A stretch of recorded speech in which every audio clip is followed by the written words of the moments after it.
Hello and welcome to the Roundtable Talks. I'm Charmaine Weir-Smith, and today we're talking to some of South Africa's most distinguished, versatile and beloved actors. Bietjie van 'n wille kind. I'm not a beauty queen. I hated beauty pageants because I'm not proper enough. No, I wanted to be Michael Jackson. For real, like, To me, you are. People choose this profession, or it chooses you. And for me, it chose me. Wait. We'll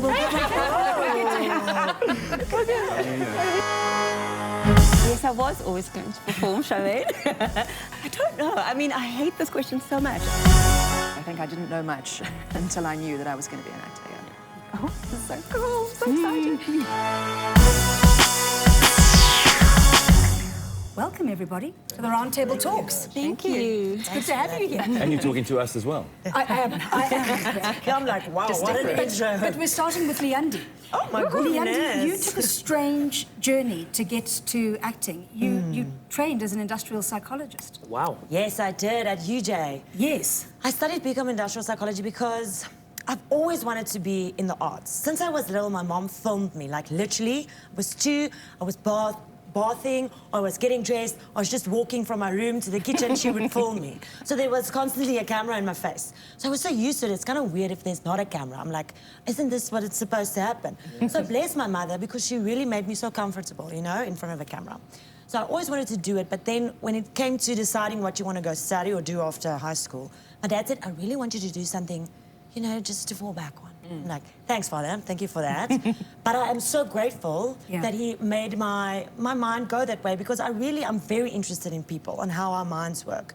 I do motivational speaking as well, which now really, that I studied industrial psychology helps that. But then I was at UJ, I was, you know, the haka, I used to be, the haka, I think that is a house committee, ne? Yes. The HC. It sounds weird in English now, but we called it the haka. I like haka. The haka, like I said, like the haka, name. But anyway, they were like army. They were drilling us, and if they told you to do this, you have to do that. So they told me I had to be in the beauty pageant. I hated beauty pageants because I'm not proper enough. Speaking van 'n wille kind, I'm not a beauty queen. But now you got to do it. So that evening I decided I'm not going to be Miss World. I'm not going to try and be something that I'm not. I'm just going to go and enjoy it and be myself. So I walked down, and when I see my friends, I would greet them. I would, like Miss Personality. I would not be proper. Thank you, so I won that through a prize, I know. But because I was myself, Brumilda van Rensburg was the judge that evening. And she decided in the beginning of the night that she's going to give whoever wins Miss and Mr. Personality her drama course for free. So that night, I won her drama course because I was Miss Personality. And it was literally where she hosted it every Saturday, 2 kilometers from my race. So I could go there every weekend. It was only on Saturdays, so I could still study, become industrial psych, but go do that. Serendipity of it. story. Yes. Yeah. And That's she great. helped me to get into the industry. She got me Goli the movie, she helped me introduce me to Franz Marx, and that's the next thing just led to, and that's lovely. so I managed to finish my degree, but also start acting. Yeah. Which is beautiful. And Naniso, did you always know you wanted to be an actor? No, I wanted to be Michael Jackson. Yes. For real, like. To me, you are. Okay. Black Panther, come on. So yeah, for me, I wanted to be a singer. I first fell in love with Michael Jackson. Then my brother was like, "No, come closer to home." And he was like a soulful guy, and he's like, "Listen to some Joe Thomas, an R&B singer." Fell in love with Joe, and then I went into high school. And I was like, "I'm gonna be an R&B singer." I started an R&B group. We had like R&B name. Our R&B name was Black Passion. Oh, gosh. That's a very R&B name. Yes. Wow. Anyway, Still performing though. we were killing the talent shows at school. They didn't stand a chance. Anyway, Humble. so I was determined to be a singer, and then at some point, you know, kind of wavered and stuff like that. But our history teacher, God bless her, was like, my mom is casting for the musical at for that year. I was in grade 11. She's like, audition. I was like, no, but she persisted, and she was the hot teacher at school. So as the boys who wanted to impress the teachers, or the hot teacher, so we did it, and then I fell in love. I did Grease, and I was cast as Duty because I wasn't tall enough or whatever to do anything, whatever. Anyway, To be Danny, is that what you mean? I wasn't tall enough to be I Danny. remember because Craig's only saying that because he was Danny. were you Danny? Yes. Of course Wait, you are. wait. We'll get to Craig later. But obviously live performance. I mean, once you perform in front of a live audience, there's nothing like it. Like, I hated the process. Like, the director, I don't know if I could say she hated me. But anyway, we struggled. And then, but like, after the first night's performance and we bowed and I saw everybody like clapping and stuff, I was like, this is it. Yeah. I didn't even audition for the next year's musical because I was clear that after high school, I'm going to go study drama. And my mom's employers at the time helped me so much with getting into VITS, and that was just the beginning of the journey. Lovely. And I've got a feeling we have to segue to Craig because he announced that he had played Danny. But Craig, I feel like you always knew you were going to perform. Tell us more. Yeah, I did. It was never a choice for me. I sometimes say that people choose this profession or it chooses you. And for me, it chose me. I've got a daughter now who's 13, and people all say to me, Craig, is she going to go the same way as you? And my answer to them is, she's got the talent, she's got the ability, and she's got the love, but she hasn't got that same hunger for it. There was never a question. And my mom did the same thing, tried to steer me away from it, something to fall back on, study law, which I did, Legal Theory 1, twice. Oh, you can play a lawyer. And it took me to Eckhard Rabi's house, because Eckhard Rabi was teaching at my school at the time, and he said, look, Craig, I'm out of work now, and now I'm teaching, doesn't always go well. And we left there, and she said to me, so? And I said, no, I'm doing it. Yeah. And look, I mean, it hasn't all been roses, but it's one of the few decisions I've made in my life that I know it was the right one. No, I mean, I couldn't do anything else. I could do other things that are a result of the choice I made, but I had to do it. But I mean, you're so phenomenal. So both Renata and Mariana are agreeing loudly in my ear. Renata, you were always going to perform. Yes, I was always going to perform, Charmaine. I mean, I remember, I tell the story so often, and one year my mother was like, no, that's not actually how that goes. So I remember being in preschool and being on stage and doing like the nativity. And right, humble beginnings, right. And I remember being suspended from the ceiling because I was Angel Gabriel, and I remember looking down. I was Mary. Of course, you were Mary. I was Judas. You are Mary. Yes. So I'm like looking down, and I used to tell the story all the time. Like, how did you get started? Like exactly like this, right? And then one year my mother was like, are you mad? They did not suspend you from the ceiling. Why would I let them suspend my 5-year-old from like a ceiling? She's like, no, you just had really big wings. It just really felt you were... But it felt like you were so invested in it. It felt like I was looking down and I was You on inhabited stage, that angel. babe, and there were people, little people down there. And that's one of my favorite memories. And so I've always known. That's beautiful. Thank you, Mary. And Mary, was that your first role? It was my first public performance, yes. And did you always know? Always. Yeah. Always, always, always. From the very youngest age. I think I didn't know much until I knew that I was going to be an actor. Yeah. Always. Well, of course, I was an actress at that point. Yes. And my father planted the seed. My father was sort of a magic man in my life. He made me believe in everything that was magical and fairy-like and all that sort of thing. Yeah. So he said to me, well, if you're going to be an actress, then you're going to have to go to London and you're going to have to study. Oh, boy. That started like a lifelong love affair with this desire to be in the UK. Yeah. No. It's a privilege to have a father that's so supportive. No, very, very much Someone who so. believes in you. Yeah. Listen, I've been privileged to have parents that have done nothing but support me and encourage me. Yeah. Even though they were probably screaming inside going, don't do it. But as a parent, it's difficult because you don't want to be discouraging, but you do want to be realistic. So with my daughter, sometimes she talks like she may go this way, and as much as I go, oh, wonderful, a chip off the block, I go, and you can't help but be a little bit nervous because... Of course, you know the realities, you do. You know what can happen. Okay, it'll be a difficult road. So what advice would you give to young people coming into this industry? And I'm not talking just about the negative. Jim Carrey says, you could fail at what you don't love, so might as well fail at what you do love. So Love that. I think if you love it, do it.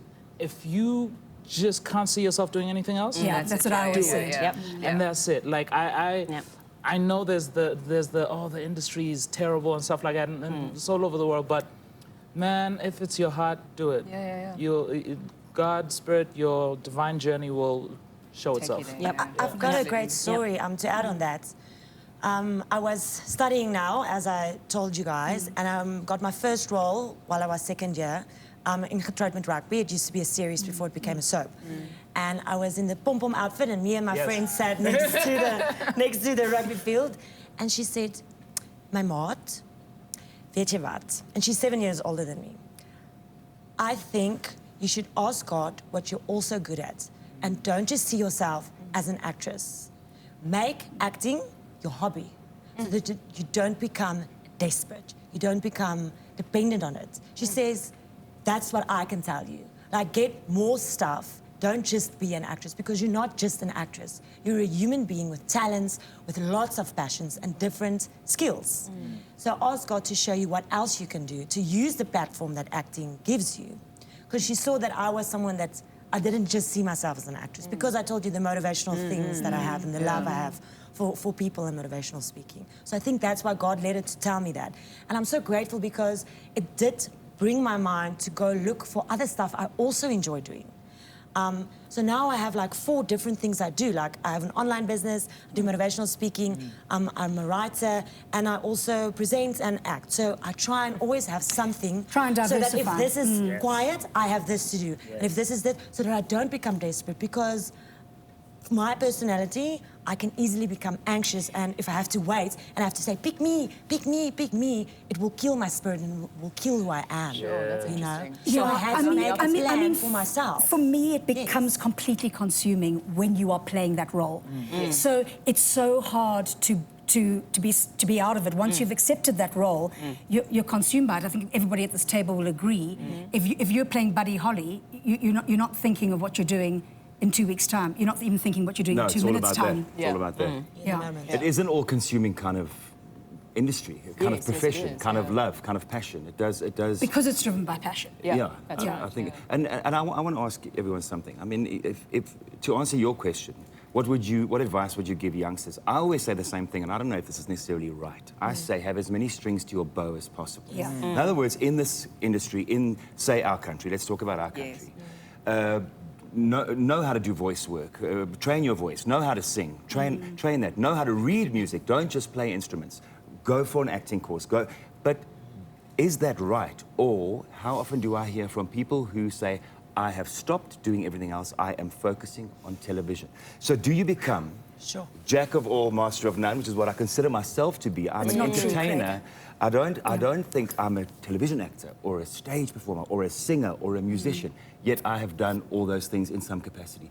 Is it sometimes better to go sift away and focus, or is it better to have as many strings to your bow as possible because it makes you more employable? And, I think it's hard in South Africa. I think it's hard. I don't think you can realistically just go, okay, well, I'm just going to really do theatre now. And I'm just going to roll with that. But especially if you're an actor, because like the thing about being an actor is like not every production needs you. Do you know what I mean? Like, as in, there's not going to be a role that is for you.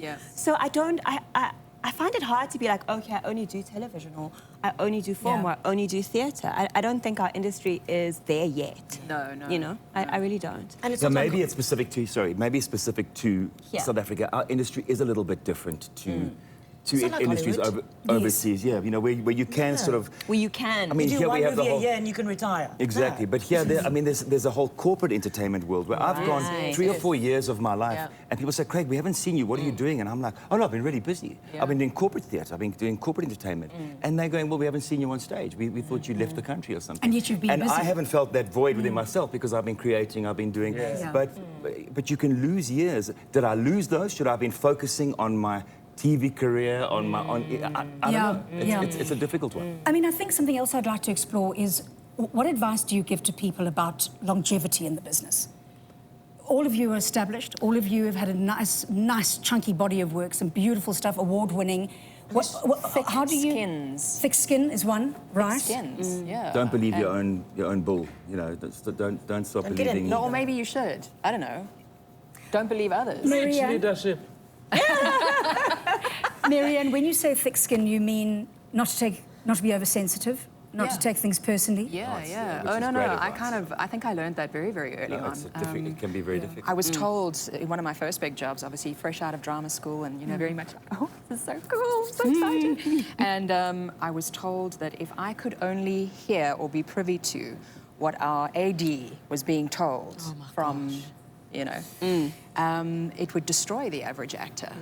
Because there's obviously no filter. He's the filter, and he comes to you and he goes, would you mind? So, could you possibly, in the meantime, the words up there have been completely different, you know what I mean? This idiot's never going to get it. Yeah. So, I mean, obviously, you know, within reason. I mean, yeah, I think you have to be realistic about your own abilities, believe in yourself completely. Back yourself. That's I mean, it, it's believe in funny because yourself, at the but know your limits. Yeah, I think that's right. At the very beginning of my career, for instance, I mean, I found myself firmly ensconced in soap, despite having all these ideas of, you know, I'm going to travel the length and breadth of South Africa in the back of a combi because I'd specialised in puppetry. You know what I mean?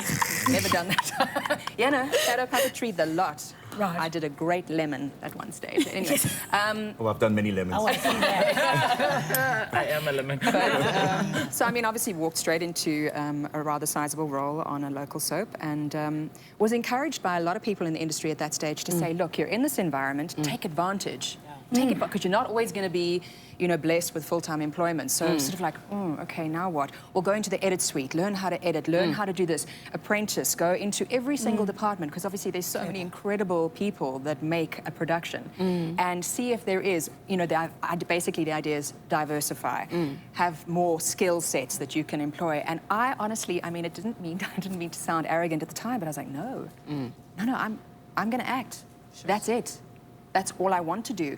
Back in my mind, the prudent self was going, yeah, I probably should learn how to, but intrinsically, for better or worse, and when I have been out of work and gone, you know, but I'm kind of proud of the fact that I've stuck to my main aim since this age was I'm going to act. That's it. Yeah. I would also, sorry, you can go No, ahead. you go. I just want to say also what I would, I think with longevity is to really not take rejection personal, because it will eat you up and will make you think that you have to change yourself to fit every role. Yep. And some roles will just never be for you, and it's nothing personal. It's and take it and leave it and move on. Yep. Because a role in the same sentence that is meant for you, no one can take that away from you. It will Absolutely happen. You can have the believe worst audition, I but if believe that that. role is meant for you, you will get it. So to just not be that anxious and to not take the rejection personally. And also, I mean, you've got to be realistic once again. That's perhaps where having a thicker skin does come in handy occasionally. When you realise that just because you didn't get the role, it has no influence, no bearing on your ability or your creative spirit, your passion, your talent, your skill set. It's simply because the actor that they've already cast is too short for you. Yes. Or, you know what I mean? Sometimes it's literally Or that external basically you are far circumstances. too attractive for the lead, and you know what I mean? Like they don't want to, you can't upstage the lead. Do you know what I mean? Like, An interesting these thing are- is to be on the other side. I've only on one or two occasions, and it wasn't a TV thing, it was casting a musical. And I've auditioned for musicals all my life, and whenever I get it, I go, oh, God, I got lucky, it went my way, great. When I don't get it, I'm too old, I'm not talented enough, I can't, you know, and we self-flagellate. But being on the other side, you do realise that, what Marianne is saying, is it's part of a puzzle. Right. Yeah. And it's got nothing to do with your ability. Right. It can literally be. Right. Yeah. He's a little bit too technical tall. thing. It can Right. literally be, it can be a Right. number of things, and very rarely, if ever, is it about that person's ability, that person's talent. 100. Yes. I also feel like... Nanyiso, Oh, sorry. Sorry, we're not taking care of it. Nanyiso? Yeah, I loved what Marianne said about thick skin, and I was actually going to ask her about if she could define what that is for her, and she kind of like got to it in a way that I understand it, which is knowing oneself, knowing what it is that I want to do, what I'm here for, and stick to your guns or just stay on true to that path. And I feel like that is what I translate that to be for myself, is just stay true to yourself and what it is that you want and what it is that you're going for. And should something not go your way, what can you learn from it? And when it does, also what it is that I've learned, what it is that I know, how can I apply it? And how can I make that work? And still allow yourself to be in this room of exploration and growth even in the We're wind. always learning. Absolutely. We're always learning. Yeah. Renata? Sorry, I was going to say, like, for me, I would say to someone, like, what I had to do is I had to kind of learn to zoom out, which is like, so when things are really, really good or when things are really, really bad, like the two sharp points of the opposite sides, is to, like, try and zoom out of this thing that you're in when you don't get the job and you're like, is it because I'm too old? Is it because I'm not whatever? Like, we all have like long lists of things that we go to. It's like a shortcut that we tick off, and we're like, this must be why I didn't get this job, and we have our little list and we know what it is. And so I feel like what I had to do was try and zoom out of that moment and look at the thing like from here and it's down there. You know what I mean? So you look at your, right, thank you, that's the word. Good word. So you look So you look at what you're trying to do, which is like, this is a marathon for me, right? Yes. I'm not trying to win like a 100-meter sprint today now. I'm trying to do something that will take me for the rest of my life, hopefully for as long as I can still remember blocking and dialogue and whatever. I'll die doing this. And so for me, it's about like, can I look further than just this moment? And it helps me sometimes to be less, I mean, it doesn't always help me to be less in it, but it's like days after. Good advice. Days after, it does help me to look, you know. Can I also just say, I mean, I think there's an idea that obviously there are so many people up for a role, and I always like to believe that, you know what I mean, the right one finds you at the right time. Right. 100%. And I mean, in part of being, you know, gracious and open to opportunity, if this wasn't meant to be for me, just you know how wonderful it is to get a role. Yes. Especially one that you really want. Yes. How wonderful that somebody else is going to have that experience. But that's such a lovely, Do you know what I mean? generous So you go, spirit. no, no, because the wheel turns. You It know what I does. mean? And maybe they It desperately really need it does. at that time. Exactly. Maybe they're like, You know they what I mean? literally don't have It money be to life-changing eat, for that person, or will take them onto a different level in their careers, in their lives, with their families. You know what I mean? I just always think, yes, it's a disappointment for you. Of course it's a disappointment. Yes. We invest so much in this industry because it isn't just a normal job. So your passion and your investment there obviously means that the highs and lows are going to be high and low. But I mean, as disappointed as you are, I just think, wow, that person's gone, oh, I got the Yes. part. Yeah, you know what I that's a mean? great way to how put And it was amazing. theirs. Yeah, And it was and it theirs. was theirs. And if you have that you'll get the attitude, next it will one. come back to you. It does. Because Of if you course it bless, you does. get blessed. You It know? does. So it's really like... So what are your thoughts on tertiary education in the arts? Do you think it's necessary? Do you think it's essential? That's a big one, because I mean, I was involved with a person in the industry for many, many years who wasn't in a position Formally financially trained. to be formally trained. But I mean, it by no means detracted from his ability to be able to Yeah. perform or to contribute or be successful.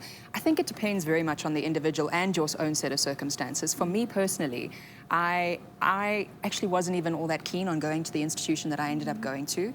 But it took me on such a fantastic journey where I made the most incredible set of friends, which I still have to this day.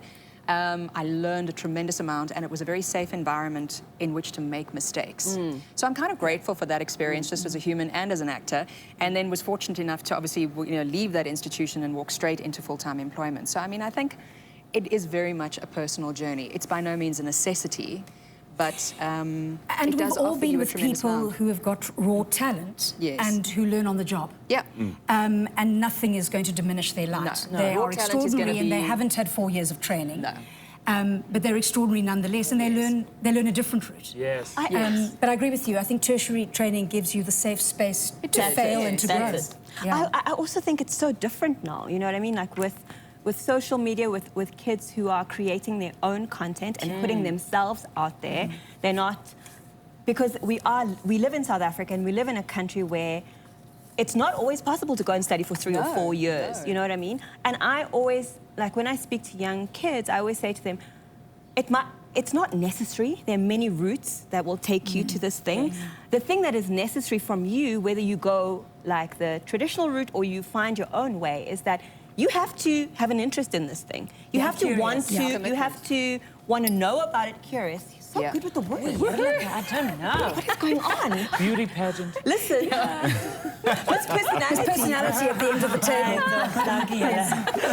You have to be interested, right? Like you have to want to know about this industry. So it means that you're going to have to go on YouTube, you're going to have to go to the library where there's maybe like free Wi-Fi or a computer or whatever, and Google some stuff. Be you open know? to learning. But you And, can be open, literally and learn you can learn like that. things online. You can. know? You can, yes. So I think that's what's different now to probably when I was studying or when some of us were studying, whatever. And so I guess what I'm saying is don't feel stuck and don't feel like the only option. If you can do it, by all means do it. Like you say, I love that idea of being in a safe space because that's exactly what Yeah. it is, right? But it's not the only way. I learned on sets.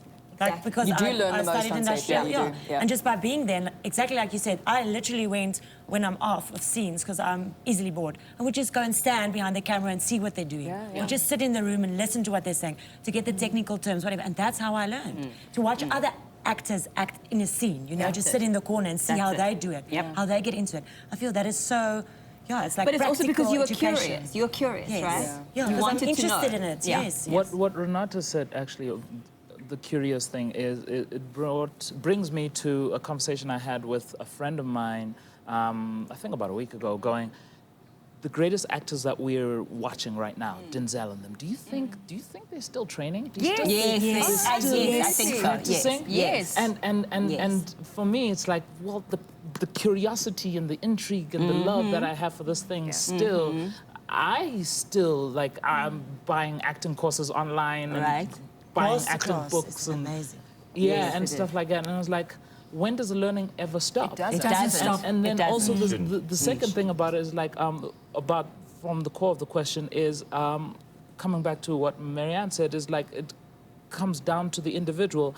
There's a picture that I saw once about like education, and then you see an elephant and a lion and a monkey and and the lesson is how do you climb a tree, and then the elephant is like, well, you know, like you can't apply the same style of teaching to everybody. So it comes down to the individual, and the beauty of that there's many ways of learning is where the individual can take advantage of that. Like if you're doing a masterclass online, if you're doing a one-on-one with somebody, if you're going on a course, if you're doing these weekend little workshops, if you go to university, whatever actually truly applies to you, go for that. And what fits your life. You see, gone are the days where, when I was younger, it was like, in order to be successful, you have to pass school.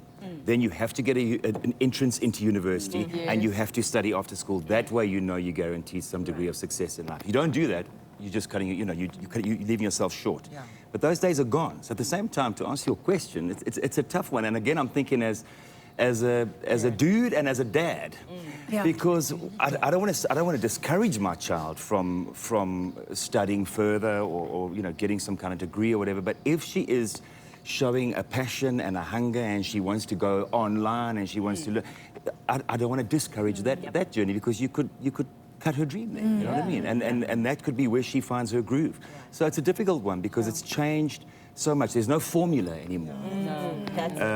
There's no right or wrong way of doing this. And so I agree with you. It is it's an individual thing. It's an individual journey. But once again, isn't that what makes our industry so special? Because I mean, it's not like you're going to study law or something, you know what I mean, medicine. You have a specific path to follow, and I guess there's a degree of comfort in that. But obviously the people who are attracted to this industry of ours are not necessarily cut from that cloth. And I think they're a Not diverse interested- group of people. And not That's what interested in makes our comfort. industry vibrant and such an exciting, you know what I mean? It's a whole bunch of storytellers. I want to hear from everybody on this. What is your favourite role to date? Your favourite role you've ever played to date? wow. And why? I want to say the role that I'm about to play, thanks to the prophecy over here, Black Panther. Anyway, First, you have to learn to say the role if you're going to play. You can't call it Black Pageant. Passion already.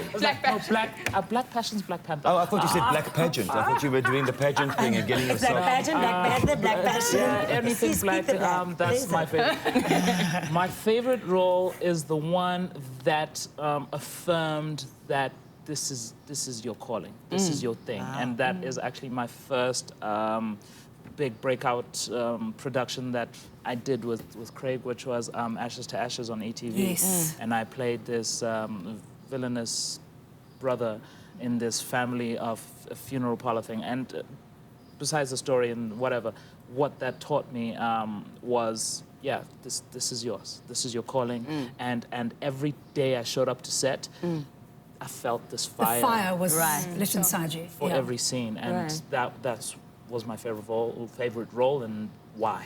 Amazing. Marianne? Oh gosh, I have quite a few. Go, get us. Sorry, I do. Look, I'm currently extremely blessed. You're lovely. You're Yes. loving playing Felicity. Felicity is a gift that was given to me by every good thing in the whole world, wrapped up in a very pretty and she's box. yours. And she's She's mine. yours. No. Yeah. I mean, it has been and is an extraordinary gift. So yes, she definitely is up there.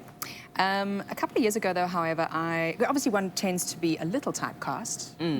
Yeah, it's just I haven't got an issue with that. It's part of it's just part of the the process. But I managed to get a role. It was about 3-4 years ago now, and it was an extraordinary experience. Simply because you're playing essentially a real-life character, which I always, you know what I mean? Yeah, a real-life person, rather. Yes. Your character is based on an event that occurred in reality, and it was intensely powerful, emotional. What was it? The Revlon Girl. Yes, yes. Yeah. So, I mean, That was an amazing play. Wow, no, that character was just... And dealing with the issues of grief. Yeah. And mourning, yeah. It was an intense experience throughout the rehearsal. And a live phase. theatre performance. And obviously then in the amount of research that was required, I literally ate, slept, breathed.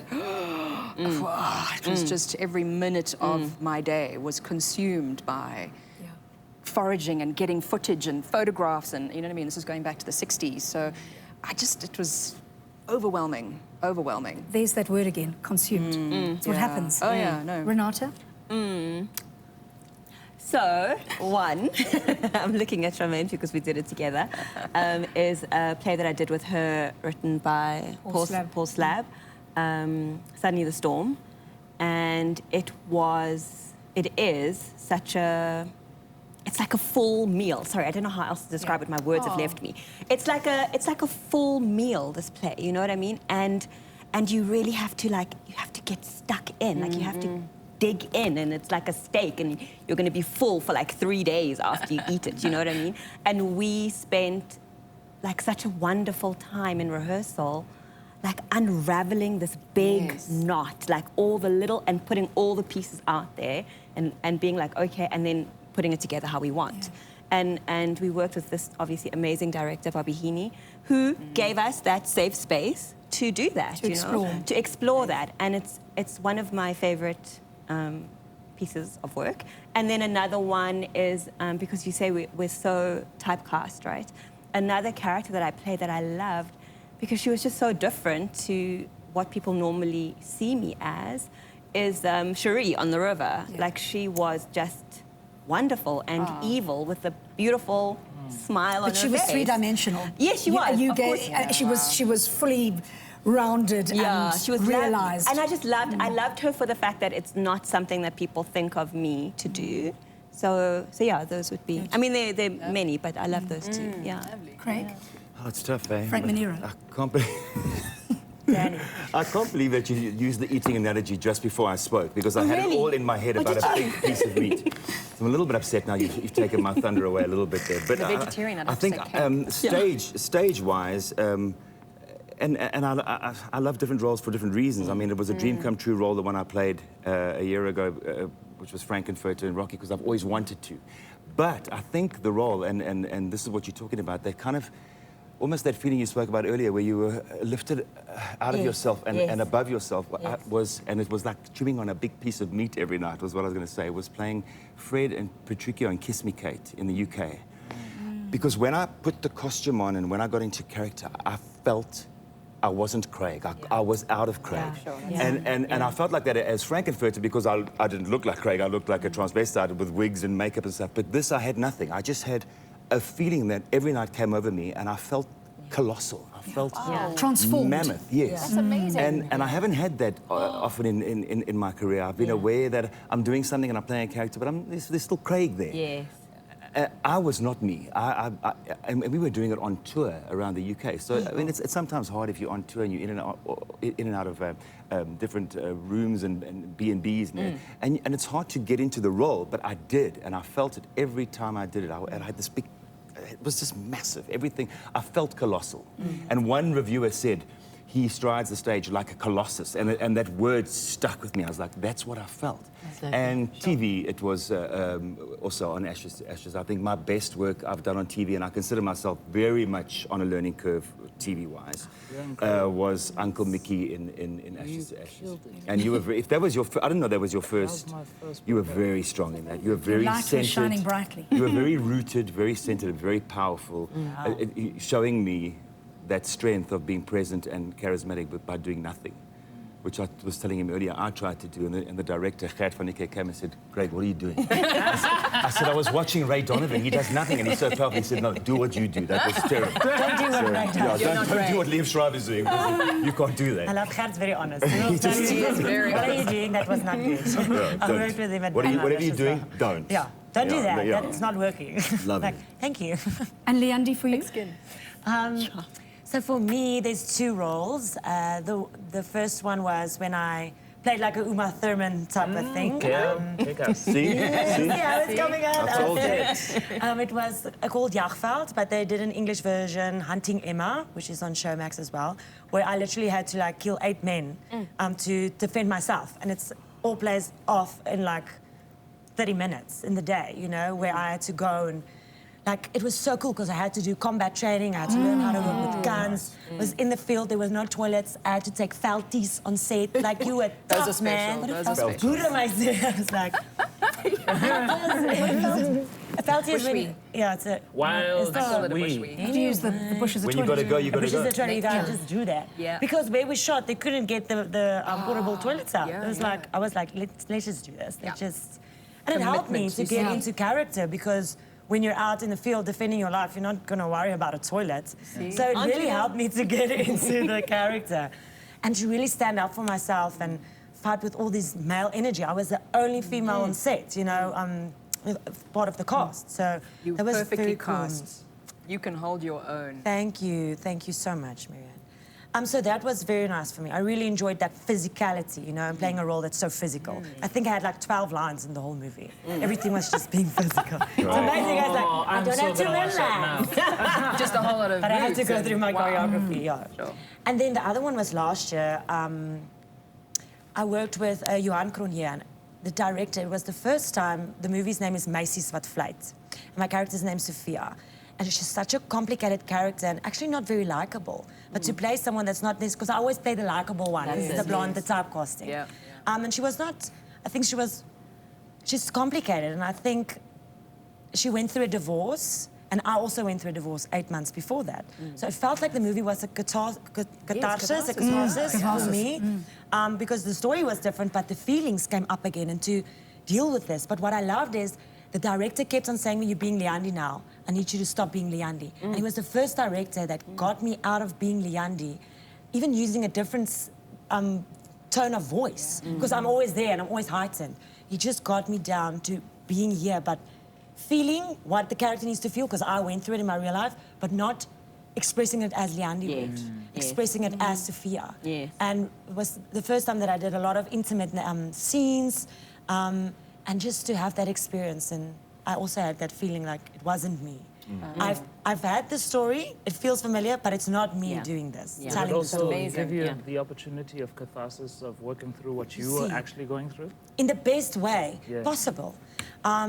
Because you have to bring up that emotions again. You have to face it. Because sometimes we numb it and we just ignore it and think it's going to go away. So I had to deal with it because so many scenes brought up literally stuff where the scene wasn't even written where I would cry, but what I'm saying reminded me of something, and then I would just start crying. And then I'm like, wow, this is weird.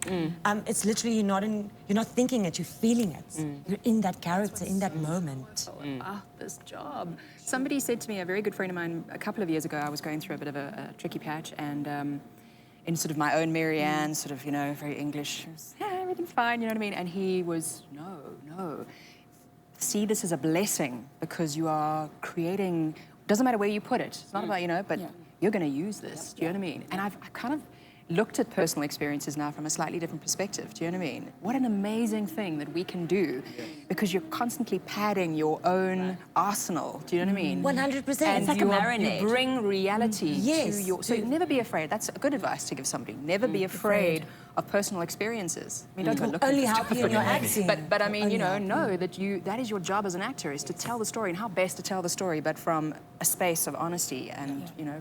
And it helps other people. Because Yes. I've watched a movie where they experience something and the character actually inspires me to be a better person or to deal with the situation. And that's why I love our medium. And it comes with my motivational speaking also, to inspire someone to be a better version of themselves. Yes. But acting also does that. Yes. When you really watch something where a character or story inspires you so much, That's why I also love acting. But also just to, sometimes you just need to watch something to know that like you are not the only person who is going through That this experience. thing. And or at least your reaction to this experience is not, you don't have to somehow feel like, oh, I'm overreacting or I'm to this or I'm to anything. Sometimes you, with the stories that we tell and the characters that we portray, we're showing people like your thing, it's okay. You know what I mean? It's okay to feel that. It's okay to, you're just giving someone space. You're allowing them to just feel the thing and be the thing, you know? Like I think of our craft as spiritual. It's such an opportunity for catharsis, not for only ourselves, it's for others. And what we get to do is be a mirror for other people to see their situations. I do a lot of men's work, and like guiding, supporting, being there for men and holding spaces for men to find safety to transform and move through the stuff that we're holding. And so many of us don't understand, or rather don't have the words and the language emotionally to try and express what it is that we're going through. And that's partly, without even getting into it, partly why I feel there's so much expression of men through their aggression, through their violence, through their bodies, through their physicality. They don't know how to use their words. Because we lack the ability to express in our emotional capacity, because that's something that was stripped off us from a young age. We'll get into that another day. But I remember the most beautiful thing that I experienced was I just finished shooting Unmarried 1, and I was at a market, and I needed to go draw some money, and I was at the ATM, and this guy came up to me, and he's like, bro, thank you so much for that role. And I was like, why? He's like, because every time the show came on, I'd sit my wife down and say, that's what I'm going through. Oh, wow. Yeah. Oh, that's And Home run. yeah, Goosies, like eh? it breaks my heart and opens me open at the same time, because so many men struggle to say, this is what I'm feeling, and paint the picture so that their partners, society, people around them can understand. Because even a lot of the time, men don't understand men. And the beauty of what we do is we heal, we give catharsis, we give the opportunity of seeing ourselves and seeing the mirror. And from seeing ourselves, you can go, that's where I can address, fix, heal that thing, and go, now I can. It's like what Renata said, is being able to step out and then have a different perspective. And from that different perspective, then you can see the larger puzzle and go, that's how I can fix that thing. This is how I can change my relationship to my wife. And that's why I do what we do, because it's not just for me. And it's our gift, it's our calling. And that's why it's so important that if you love it, there's something in you, spirit calling you to go tell a story, to go heal something, not just for yourself, but millions. And I just want to go back to an earlier point that Marianne said about creating a real character. Craig, you've played 2 real-life characters, Buddy Holly and Eric Morecambe. Eric Morecambe, A different process, finding those men? It is. To how you would normally approach a character? Yes, because I suppose when you just approach a character, you're just coming from your own arsenal and from your own tools and things that you would normally draw on, what feels comfortable. And then when you are playing someone, it becomes a sort of juggling act of how much must I emulate this person and mimic this person. Right. And some people can mimic quite well. And then how much must I bring me to and interpret this person. And I think it's a delicate balance, and I think that's where your director comes in. I mean, when I did Buddy Holly years ago, there was another actor playing Buddy with me who played it. He was a real actor. And he did it in a way that made me The way you say that, you're one of the finest actors. What does that mean? I'll tell you what I mean. But there were 2 different performances. I know what you mean. I saw both of them, and they were 2 very different interpretations. And knowing the man, and I'll say who I'm talking about Terence Rage. He's a deep actor, and I was a 22 2-year-old little dude. And I watched Buddy Holly videos and went, and did my thing. And he approached it as an actor and decided to do his thing with it. Which was right, which was wrong? Yeah. I don't know.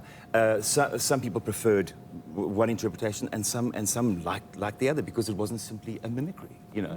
So I think it depends on the piece. It depends on how iconic the person is as well. I mean, if you are delivering a project and you're playing someone, like imagine playing Elvis, but not going. You've got to.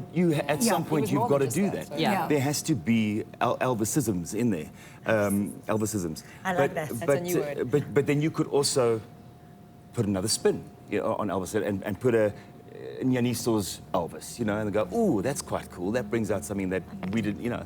So it's a juggling act between a mimicry and an emulation of the person, I think, and doing your own performance, you know, bringing a bit of you to it. It's the same as playing Frankenfurter, which is not the same thing, but the same because it was such an iconic performance From by Tim Curry, yeah. I know as an audience member, if I'm sitting in the audience watching someone play Frankenfurter, I need to see Tim Curryisms or I'm not going to be happy. Right.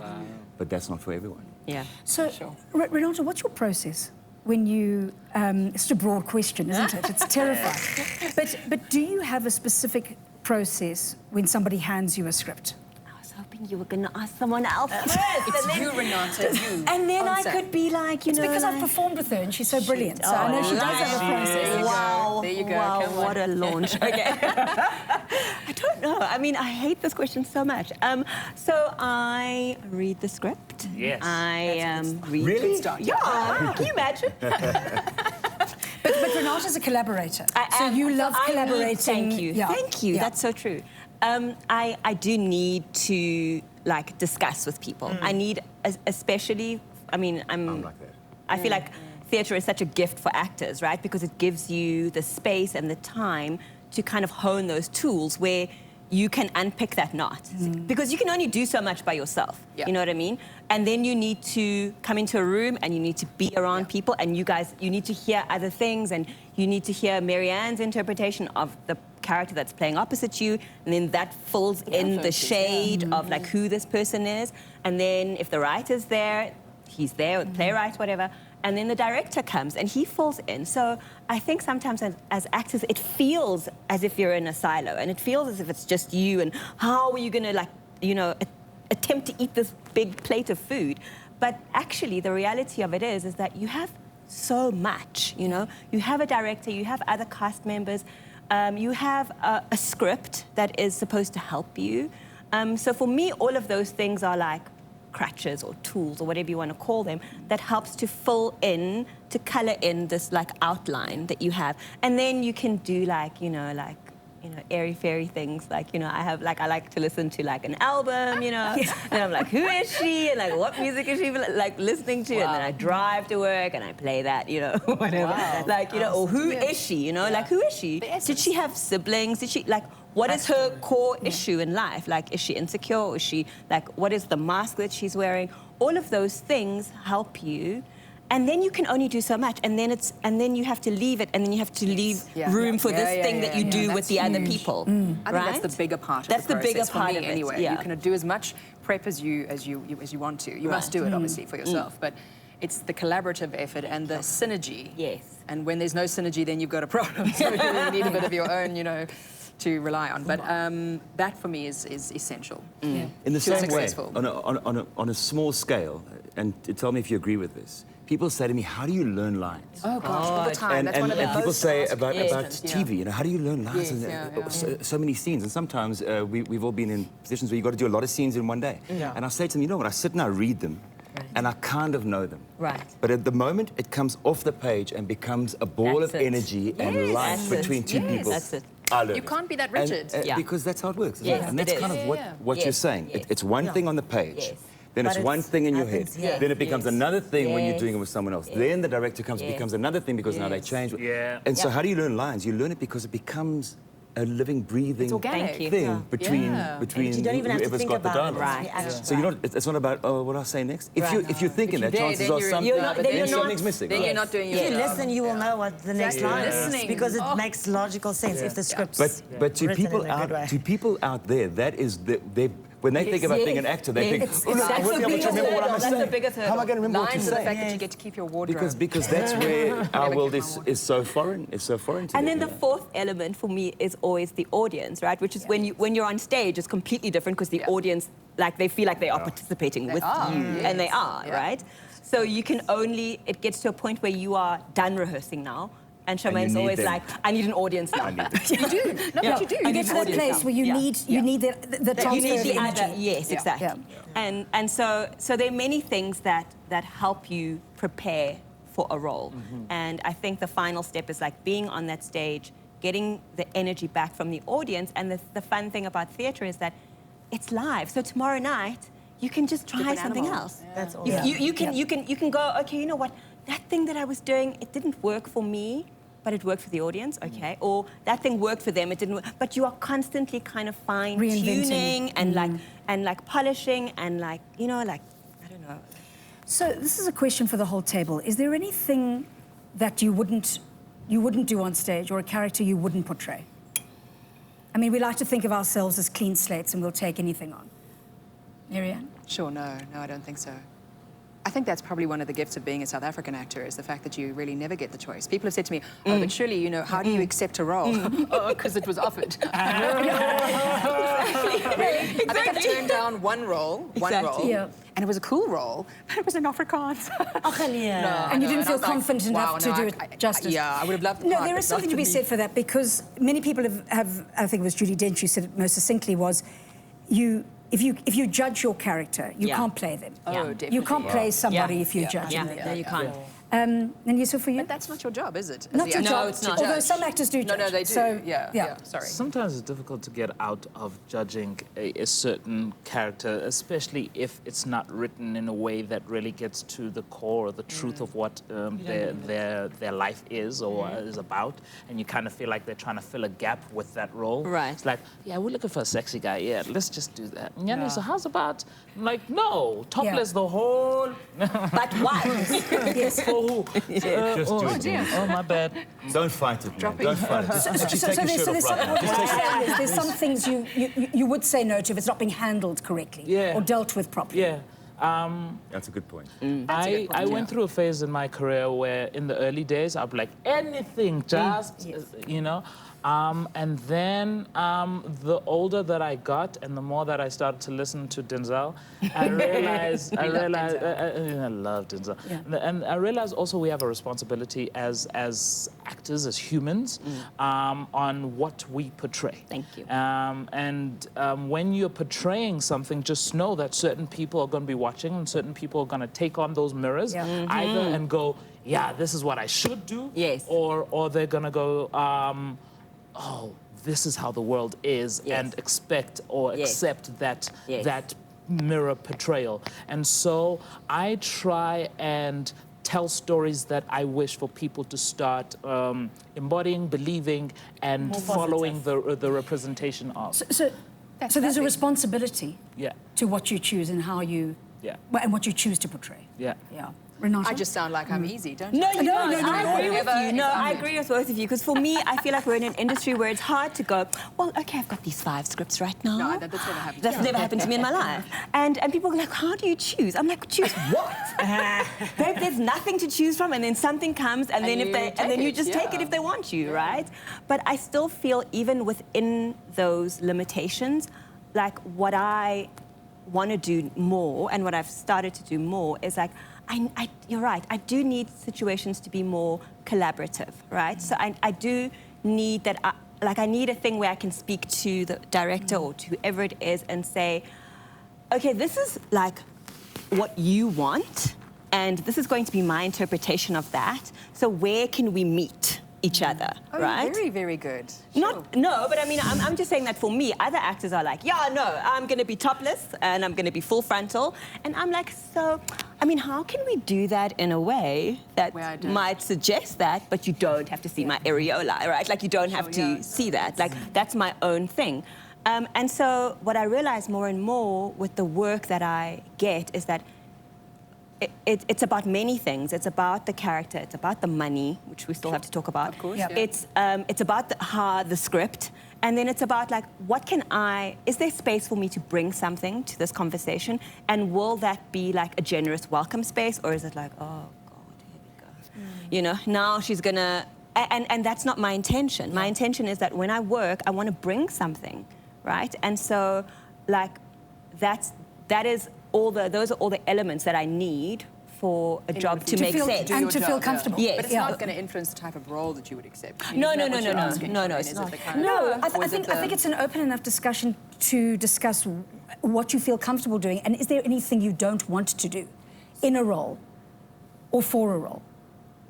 So I've said Therein no lies the to a role integrity, because of a script, that it was a comedy, and I asked them before they actually offered me the role. And I mean, that rarely happens. Yeah. But then I said, can I please see what this character is? Can I need the first 3 episodes. And they were willing to give it to me, and I signed an NDA, and I didn't laugh once.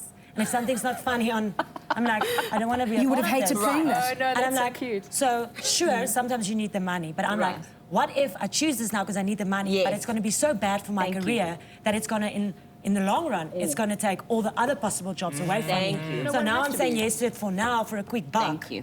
But that's why I do other things than acting, so that I'm not desperate to take on a role that I know is going to be detrimental to my future as an actor. Because I have a view for myself. I don't want to play the dumb blonde anymore. I don't want to do that. I don't want to be the stripper anymore. Like, You made a good stripper, Thank you though. so Listen, much. you made a good stripper. I was happy You're to do steady on that. that one. Weren't you wishing that you could have been a real stripper? It all depends. I mean, if I can play with Will Smith and be a stripper in a movie. Wow. Now we're talking again. It's all about the quality of the project. How motivated are the scenes, the script? Is it good quality? Yes. And I think And we the should paycheck. have... And the paycheck. But we should have respect in that saying.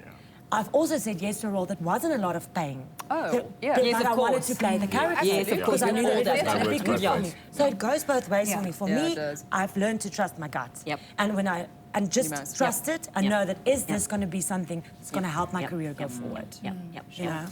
I'm going to come to the money side of things just now, but just on a global level, what do you feel the role of a performer is in big issues like #MeToo, Black Lives Matter, gender-based violence? And you've obviously made sure that you are involved in that dialogue. We all are on some level, but what responsibility do we have as performers? Like I said, we are mirrors, and we need to understand that as mirrors, I kind of feel like we are what in the past, in the grand old days before technology was a thing, what our great-grandparents used to be and hold circles in villages and teach lessons and share messages and pass on historical, what is it called? Pass on what history has been and so that we can learn and grow from it. And so we have a responsibility to be aware of what's going on in society and see how we, in our position of speakers, people that hold the mantle of being looked to, and be as progressive in the message that we share to society, because people need to hear and be healed by that stuff. For me, protest theatre, and I'm old enough to remember Barney Simon's work and John Carney with Ethel Fugard's work.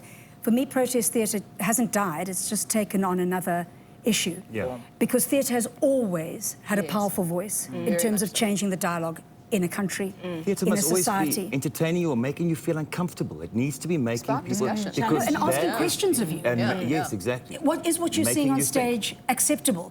No, it's making me, I can't watch it. Well, why can't you Why? watch it? Yeah. And that's where Yeah. Paul Slab actually at one of the Naledi Awards said it's such a privilege to be in Yeah. a position to tell these stories, and we have to do it the best we can. We have to do it as honestly as we can, whatever the story is. It can be a piece of fluff, bubblegum comedy. It can be something hard-hitting about current issues. But we have this opportunity, and it's a powerful medium. I think it's the most powerful medium, be it on screen or be it on a stage, as a performer, to be given material and to impart that message the best you can, as honestly as you can, as truthfully as you Authentically, can. yeah. And what an honor. What a privilege to be a But storyteller. there's also people, big actors who don't see it as that, and they don't want to. They don't want to get involved. Like Alicia Vikander, she's an amazing actress for me. You will never see her be outspoken about anything. She just does her craft. She wants to be an actress. She doesn't want to be a leader in what's happening in the world. And I think that's also fine. That's okay, I yeah. think It's it's different more than fine. personality I types. think Yeah. don't feel that now I don't want to be an actor because I don't want to put myself out there. I don't want to do it because not everyone feels like us. But there's a difference whether you're going to use your take... personal platform in order to advocate Or the certain role. issues, or whether you're using your role. So I mean, Yes. as an actor, you have to be in a position to, if you're the storyteller, then In job other words, done, if big this, tick, this you know, lady you're but talking about is Yes. given a character, Yes. if you say she's as good an actor as Then she she'll is, relish then that, I'm she sure, will right? tell that story So truthfully. she does, then yeah. she's not a She doctor in does, the but not as a person. Yeah, right. Yeah. Yes. Yeah. Not as a person. Yeah. So it's but still I mean, achieved. if you are interested in that, I mean, obviously that's where social media perhaps.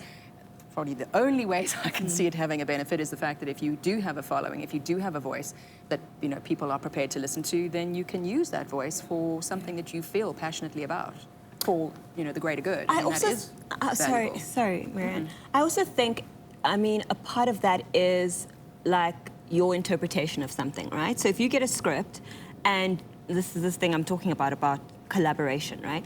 And you can see that possibly, unless the stereotype is what is needed for this particular story, is there a way? Because part of I think what needs to happen now is that we need to tell different kinds of stories, and not always be so comfortable in the kind of tired trope, in the stereotype, and be like, how can we tell?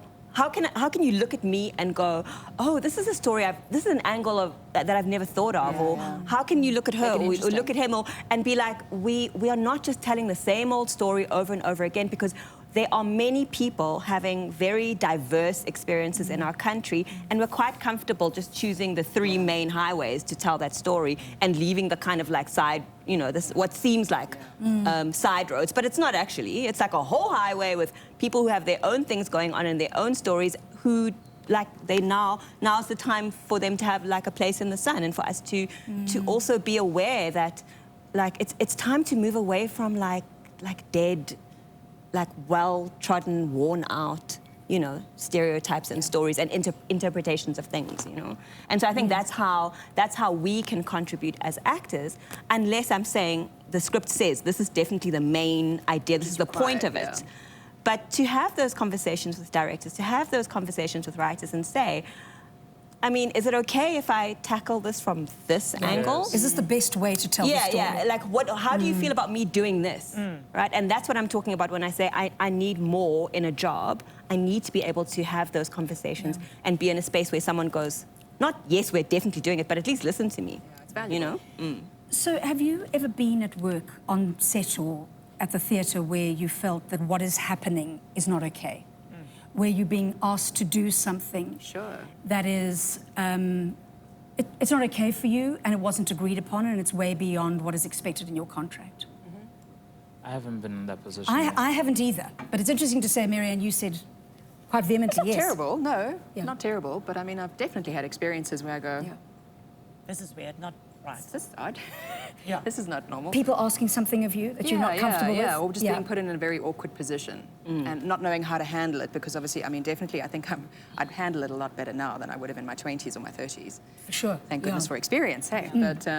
But yeah, absolutely. And it's nothing, it's nothing... Sinister. Yeah, no, but it's about looking back, boundaries. it's with hindsight, and as you say, with experience and age, you kind of go, gosh, wow, I can't see how I managed to think that was sort of okay, do you know what I mean? So it is lovely that things are changing and there's a dialogue and discussion and there's an awareness, do you know what I mean? And there are avenues that are being put in place for people who, if they do find themselves in awkward positions, have a voice, have a solution, an outcome that, would be in their favor, as opposed to just going, okay, you know what I mean? Like, let's keep quiet because you don't want to rock the boat, you don't want to lose your job, you don't want to be, you know what I mean? That's changing, and that's wonderful. That can only be a good thing. Yeah. For me, it's only been like, luckily I've never been asked to do something I don't want to or not feel comfortable with. But for me, what I've often found is when production don't take care of the actors, like basic craft stuff, not being up to standard, or it's just like the food and stuff. And then like, we have to act, we have to have energy, we have to, and the basic stuff's not right. And there's nowhere to sit. Yeah. Or just sit or be alone or have your own time. A Or place to sit. So what is an ideal work environment for you? I mean, for me, it always comes down to respect. Totally. Absolutely. The people who are doing their jobs, we respect each other, we give each other space, and that's the basic. Just bottom do what line. you're That's the supposed to bottom do line. and do it well. Be prepared. You don't have to do anyone else's work. Just focus on Yes, what's exactly. expected of you and do that. And if Wow. everybody does that, you Yes. are making magic. And we've all been on unhappy sets where Yes. Yeah. you can't understand why Yeah. the art department is furious and they're not speaking to the lighting department, or there's this little weird dynamic. Respect and communication. Respect and communication. Essential. Yeah, I wanted to say something that I learned from having done Black is King and went to LA was working with a cast in America, or a production team in America, was everybody, one, knew what their role was, two, Yes. everybody was passionate about what their role was, and like the importance of how they held their role made the entire machine work like a dream. And here, some of us kind of allow this idea of some roles are better than others, or some roles are lesser than others, and therefore other people don't drive their role through with the utmost that they could, because they feel like It's not as important. yeah. And it's often that the actors are seen to be the important ones, right? The actors and the director, Maybe right? they see themselves as the Maybe they do, but there's this idea of like, oh, when we come on the set, and we're gonna have to like, come the actors, so better just make them feel like, and there's this kind of People felt like that. no, but what I'm saying is, what I'm hearing you say in South Africa is that there's this idea of like, the actor is the hierarchy, and everyone else, or the director, and then the actor, whatever, producer, whatever, and then crew always have to kind of like be the last. The last to be considered, the last to be thought of, the last to be respected, the last to be, My reality is that the actor is at the bottom. I'm not rung. saying- That's the bottom echelon. Yeah. We're the bottom feeders in the 100%. industry. Yeah. For me, I see it as a soccer team. Like we're like the Lionel Messis, but we're the striker. But so much, so we get put on the lace packets. But what had to happen for Lionel to score that goal? There is a team of sports people, the coaches, the sponsors, the strikers that only get the ball last minute, and then they have to make the kick, and that's us. But we always get the honor and the praise. But that never would have been possible if the Exactly. other people didn't do their work. I'm not. Listen, I'm not saying that we are the most important. No. Right? I'm not saying like we walk on set There and is a we're. perception. But there is this There is perception, 100%. right? I'm saying that's the There is this irony, is that it's perception. so not the reality. Right. So that if something happens to a crew member, or if they are having like a difficult experience on set or an uncomfortable experience on set, it's much less likely for To be flagged. or to be taken seriously. And you obviously do have productions where, if you're lucky enough, they do take it seriously. But there's a lot more attention being paid if it's Marianne, who plays Felicity, who has the issue, as opposed to wardrobe standby, who has the issue. Which do you know comes what I down mean? to professionalism And respect. Yes, again, it's respect. Respect. Because what you said now, I had a similar experience. And when do we say, I don't want to talk ill of the local industry, the South African industry, but when do we stop saying, oh no, we're still learning? We don't have budget. We haven't got budget. We're this far behind the rest of the world. We're not. No, we're not. We're in the race now. Yeah. It's no longer us and them. Yeah. So, but yet why on a set like Warrior that filmed over the last couple of years, and I had a small part on this, and I was fully aware 100% of the time that every single person was professional, was respectful. There was no room for nonsense. There was no pandering to actors. There was no mistreatment of the grip. It doesn't matter what you're doing there. Everyone's doing it. And if you come with some nonsense, it's going to be kicked out of there in a millisecond, or you will leave, regardless of where you are in the pecking order, so to speak. And I want that on our local soaps. I want that on our local productions. I want to feel the same way I felt on that. And that could be a very valid thing. We don't have a strong don't put their union. money where their mouth is. Absolutely. I Guilty. do. I belong to the union. Yes, thank you. But I mean, it's actually That's a very good it is point. horrifying to discover how poorly financially supported our union is. Saga is- How? no, absolutely. That's why I'm like, I will listen to an actor who's a paying member, and you go, okay, you've earned the right to complain. Absolutely. If you're not a paying member, well, you know what? We're never going to achieve anything of mutual benefit unless we all commit to being part of a union. So That's, we're that's almost a very valid point, and I'm so guilty. I'm so guilty, but that is a very, very valid point. we're almost at the end of our conversation, but I do want to touch on how you have survived and others you know in the industry have survived during this period of COVID-19. Because the one thing that has become crystal clear for a lot of us is where is our artists' UIF? Yeah. Oh, God. We're tax-paying citizens. Yeah. We pay a lot of tax. Yep.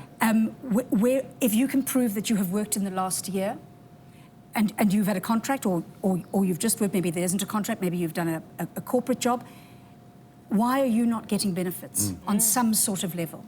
Are we in agreement with that? Again, Anyone maybe want it's to add to because that? our union is not strong enough. They're not strong enough, yeah. I mean, We look, don't- we don't have a we've got voice. so much work to do. But we're in agreement that That's why we can't COVID-19 be the came same and whacked situation the as the artistic international. industry in the head. Oh, it's been 100%. extremely challenging. But I mean, you look at the international actors, then at least, you know what I mean, they are able to survive. Yeah. That's why They they are can do one surviving movie in 2 because years. they and are it will getting carry money through. every month to help And them. royalties. Royalties and stuff. Royalties Oh, even. goodness, no, Imagine if we we could just be got here for days. royalties for stuff that gets Yeah. played over and over All again. around Just the world, in Or every time Africa, it yeah. gets downloaded or whatever. Yeah. And how often do our pictures just get screenshot and I thought someone else like just put it on their platform and said, oh, she used this. Yeah. Pay me for it or it's my face. Once again, it's respect. Respect Maybe- for the individual, for your Or art, just your art. craft, your Maybe business. COVID, maybe this whole experience will finally get, and I'll just speak about South Africa, will finally get us to realize how important it is that we have a strong voice, a solid, united union,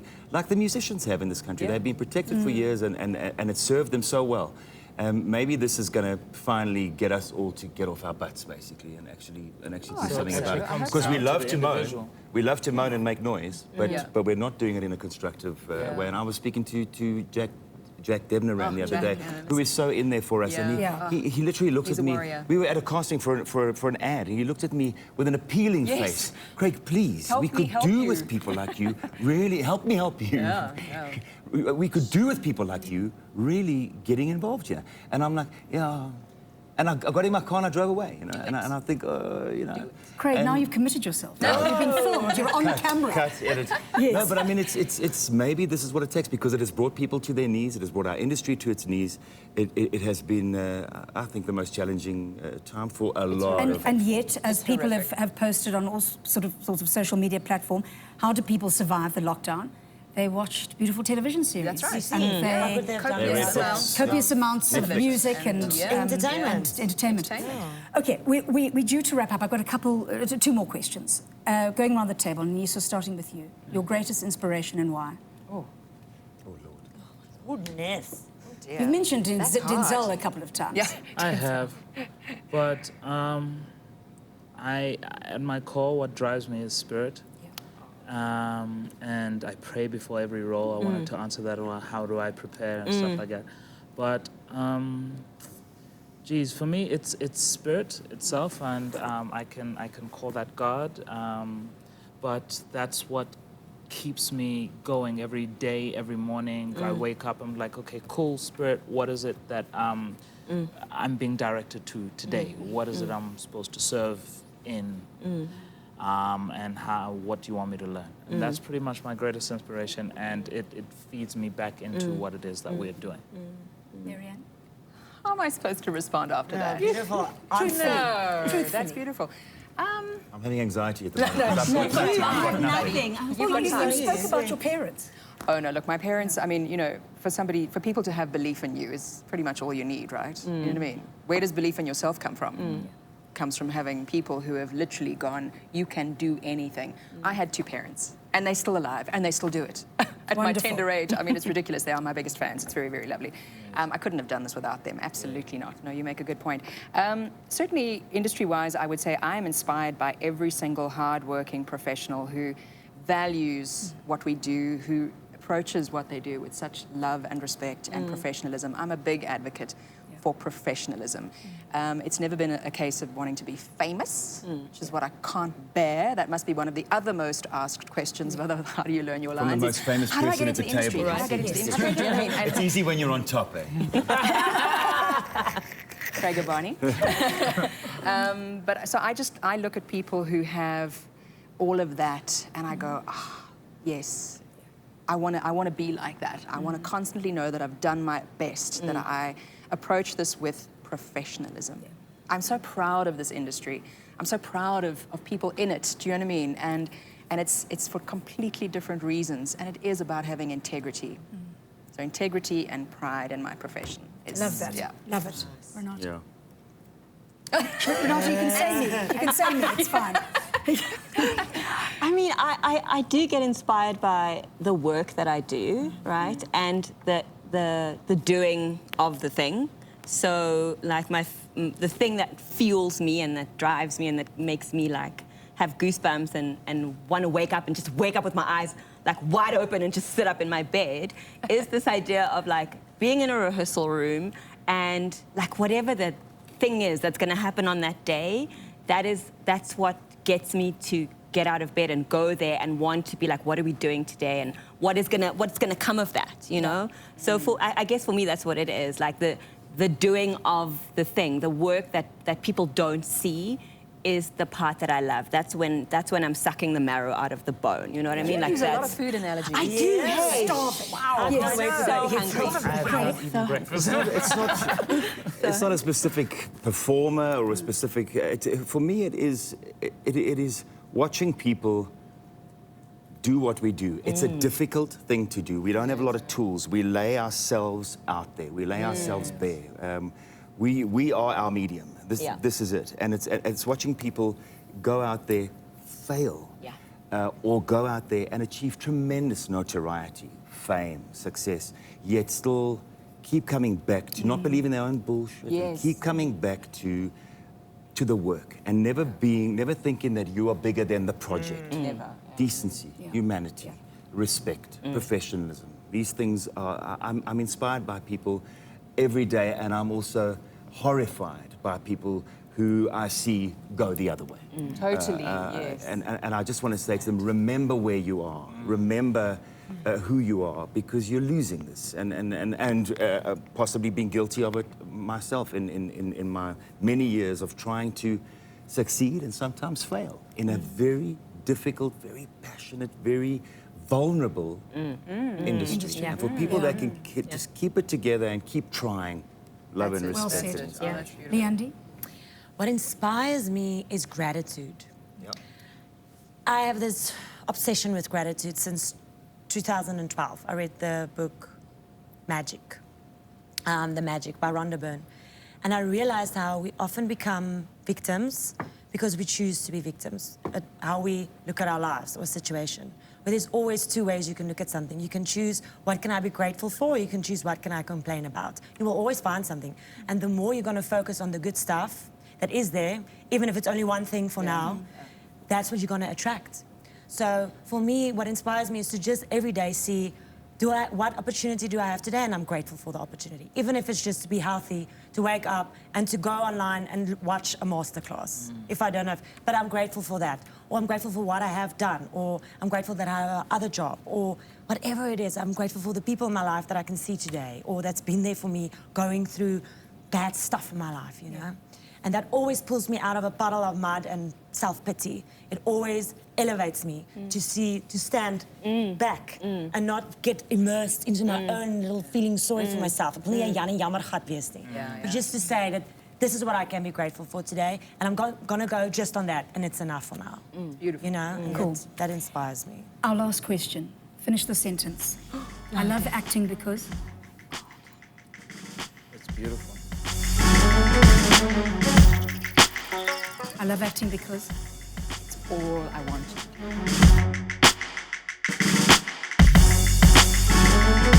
I love acting because... it is an expression of who I am.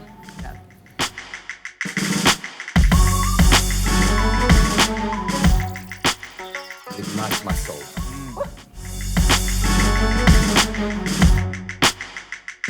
Oh, julle praat mooi. Hey!